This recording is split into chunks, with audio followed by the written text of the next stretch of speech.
Alright, so right now we're getting ready to put together one of the remaining walls here where the garage door is going to open at, and we are struggling to figure out exactly how we're going to do it because of the weight of the header.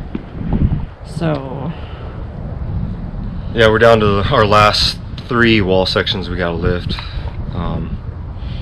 We got this one on our long wall to get done, and then the gable end wall where our 2 door openings are for the shop, like she was saying. And so this is kind of a unique lift. We haven't done one like this yet, and it's difficult in a couple different ways. Like she said, there's a massive header in it, which is going to be very heavy, and we struggled to lift one of our wall sections with our tractor already, so we're worried about that. And then 2, this wall section is longer than any other one that we've built, and it's going to be, it has a bottom plate and top plate spliced together. Now the bottom plate splice is eventually going to be cut out because it goes across the opening, but I have that to help brace the wall while we lift it and get it in place. So eventually that splice will be cut out anyway, but it's just more difficult because the length, it's probably going to be wobblier at the bottom. We're going to splice it together, scab it together, but the other difficult part is how I've been lifting these.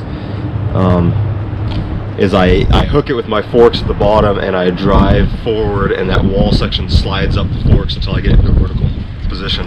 On this one, I'm going to have to put temporary braces in order for to slide my forks down, because it's open space. The entire wall is basically just open space for the opening, the door opening. So it's just, we're sitting here just trying to figure out how we're going to do it.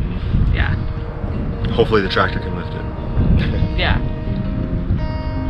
That's where we're at.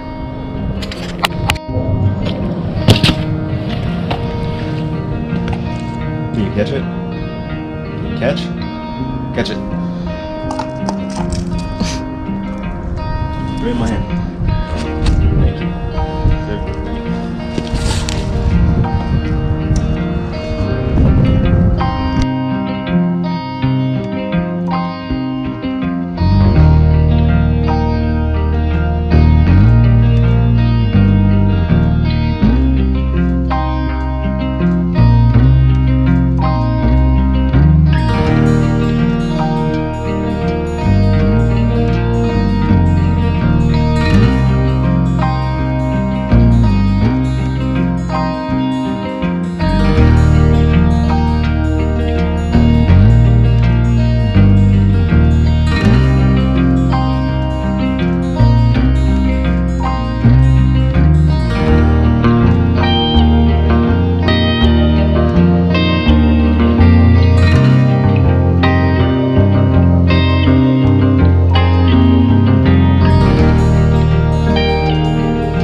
So we're just going to use this ratchet strap here to try to pull this in, because this last 2x12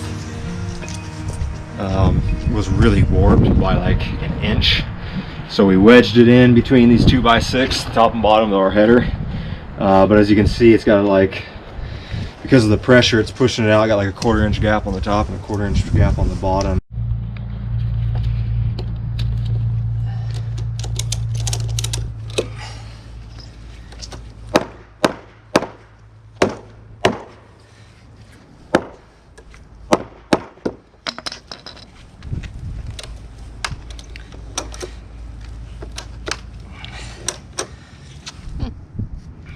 Think that worked, huh? There's a big old gap in the center. Oh, really? Look at that.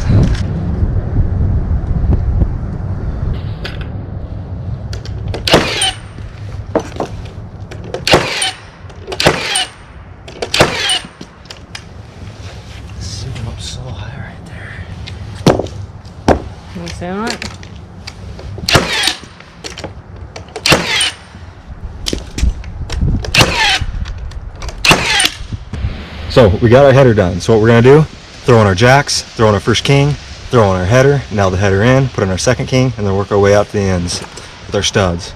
Bam, done. Put in a few blocking cripples. We're gonna lift this thing.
Forrest said not to film this, but I'm gonna film it anyways.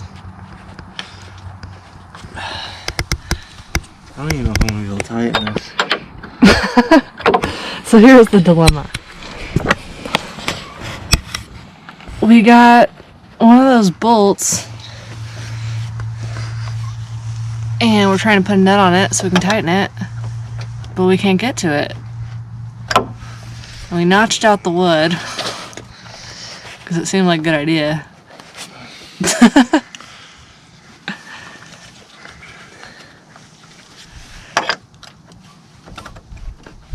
I just didn't quite notch it out big enough.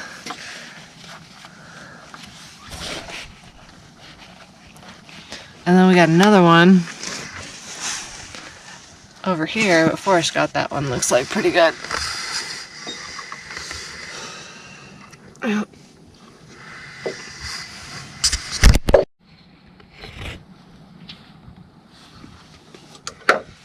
This thing's way too big.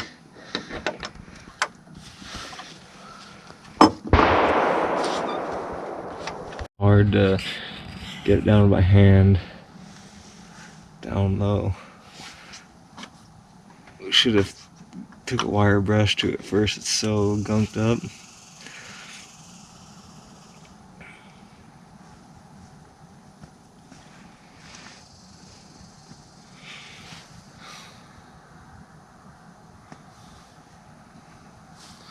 Gosh, we gotta hurry. It's gonna get dark soon.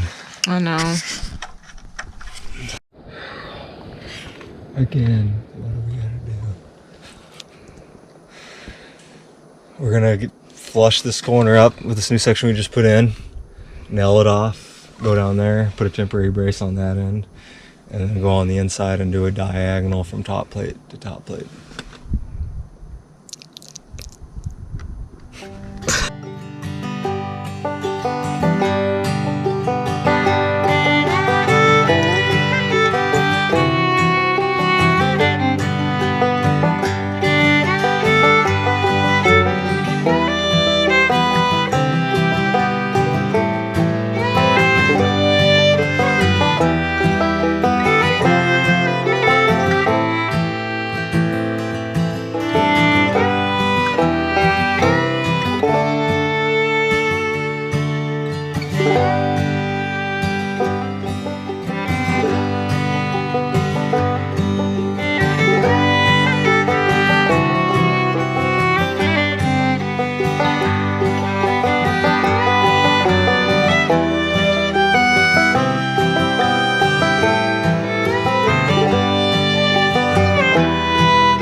This one I get up there. Let's see here. 4, 3.5.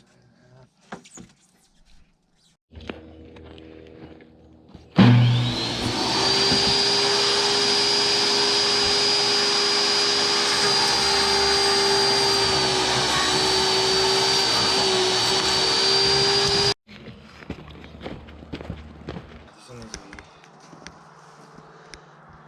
to be down.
Look at that sky.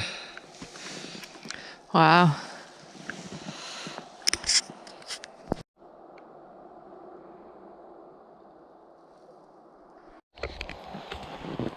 Hey, drop it.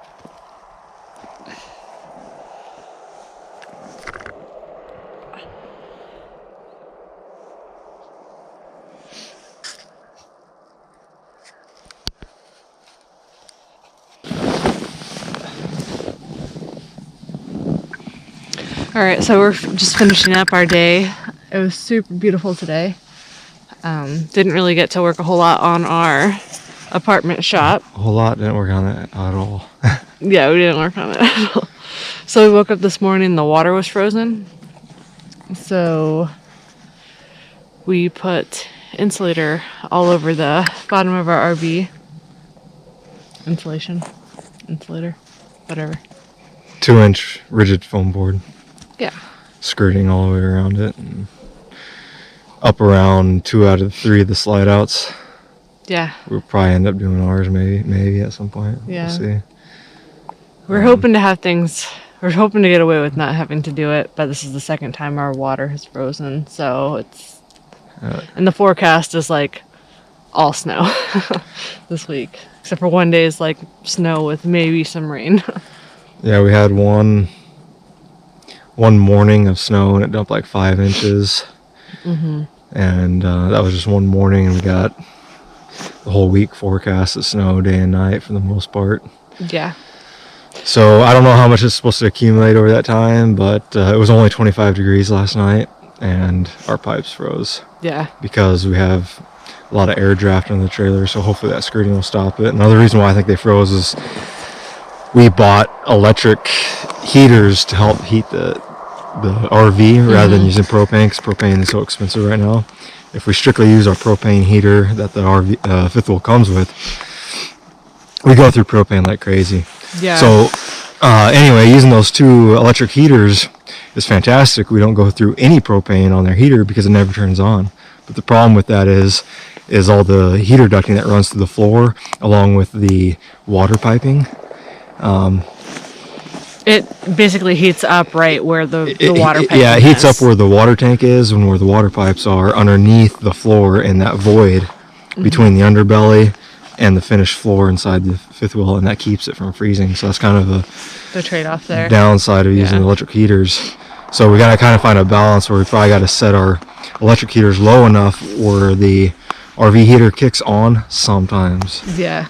But maybe not. Maybe with the skirting It'll help, but also we're making some serious progress with the shop, though. We do have all of the walls up now, so next steps are to do the top plate and the windows.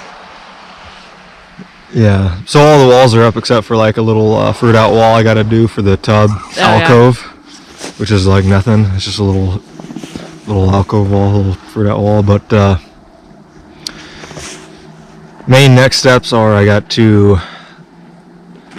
plumbed everything up as I was doing the walls, obviously, but there's those are really long, tall walls, so at the tops they're a little bit off. So I got to go up there, make sure everything's square, and make sure everything's in a nice, straight, perfect line. And then put the second top plates on, mark out for my trusses, and then I got a picture frame out the windows on the outside of my framing because I'm putting continuous outer insulation on the outside of the building.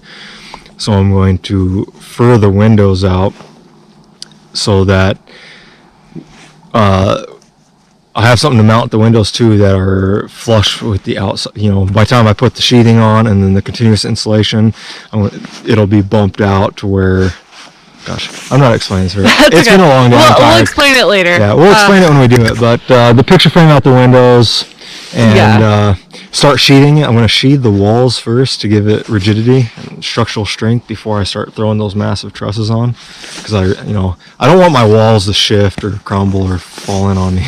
Yeah. And then other developments here. I might get cut off with the battery, but animals seem to be tolerating the snow very well. We did have some elk in our yard the other day that Dingo chased after and tried to herd, so that was kind of scary and kind of funny at the same time. Also, we had that Toyota that's a 2-wheel drive that is not meant to be driven in the snow. So we're looking into getting a new vehicle for me, which I'm pretty excited about. New used vehicle. New used. 4-wheel drive. Something. We knew it was going to be an issue with the 2-wheel drive. Yeah. Back when I was working in New Mexico, we had a couple different occasions where it snowed about 6 inches, 8 inches, and that 2-wheel drive Toyota is just really squirrely in the snow. It's really not a good vehicle. We struggled with that 4 or 5 inches we got that morning. We struggled just to get out of our driveway. Yeah.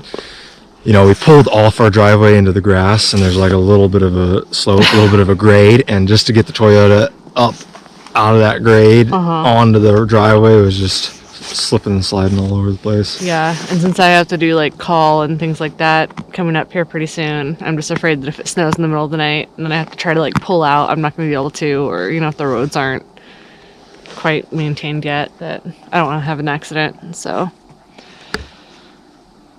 yeah, that's the update. That's where we're at right now. Yeah, hoping it's going to take a while. I mean, it seems like it should be really quick to get the trusses on, but I'm back to work pretty much full time now. So I'm working full time and trying to work full time on the house still.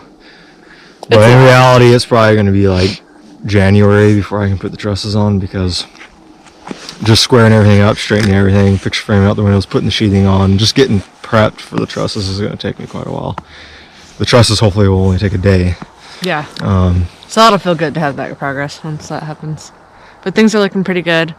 Just want to say thank you to all you guys who like and subscribe and comment on our channel. It really helps us out. We really appreciate it. Yeah, thanks for sticking with us. We haven't been putting out videos too much lately because, as you can see, the weather has turned. We knew it was going to happen. Yeah. And we're not to where we want to be. We're struggling, and I haven't been filming much because we're just trying to get I'm stuff just done. trying to get this thing. Then we all got sick too. So, but we're all doing a lot better. So we're kind of back at it, getting back to the swing of things. But we will see you guys again. Thanks.